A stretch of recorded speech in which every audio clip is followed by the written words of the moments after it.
Brought to you by Penguin.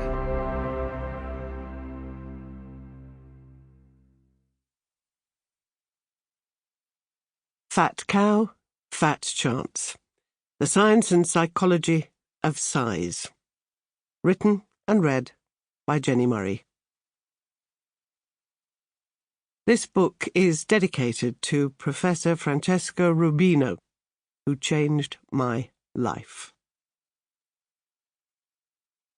Introduction. I can't begin to tell you how many times I've been walking down the street, minding my own business, pottering along on my bike, or simply sitting in a queue of traffic at the wheel of my Mini when, apropos of absolutely nothing, I've heard fat cow, fat bitch, sometimes fat C...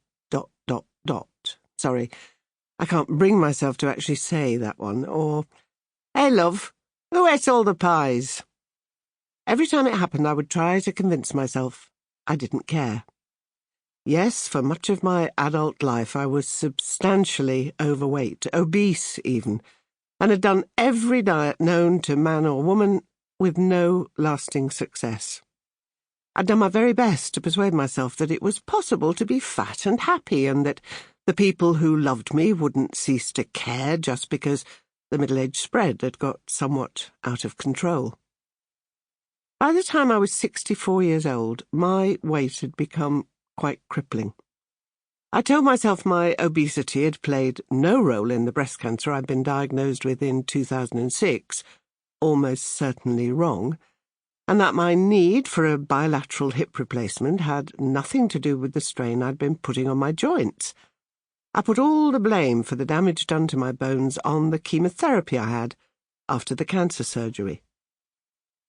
For so long I had wanted to join the ever-increasing groups of women, Dawn French, Jo Brand, Beth Ditto, Rebel Wilson, and most recently Sophie Hagen, the author of Happy Fat, who argued it was possible to be fat and fit, and were furious at the fat-shaming that's so widespread.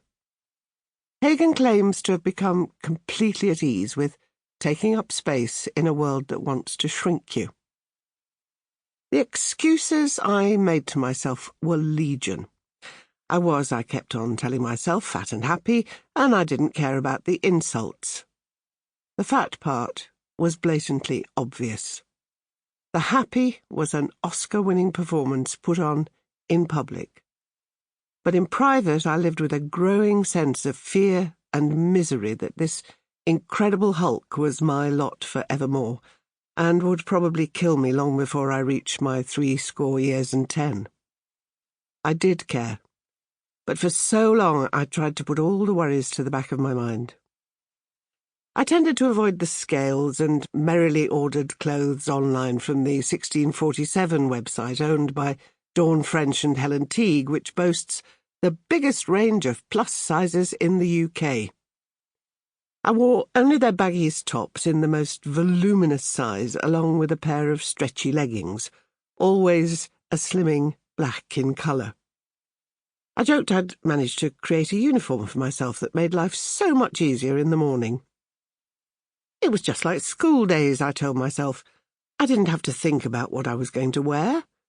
My mind could be occupied with more important thoughts than the frivolity of fashion.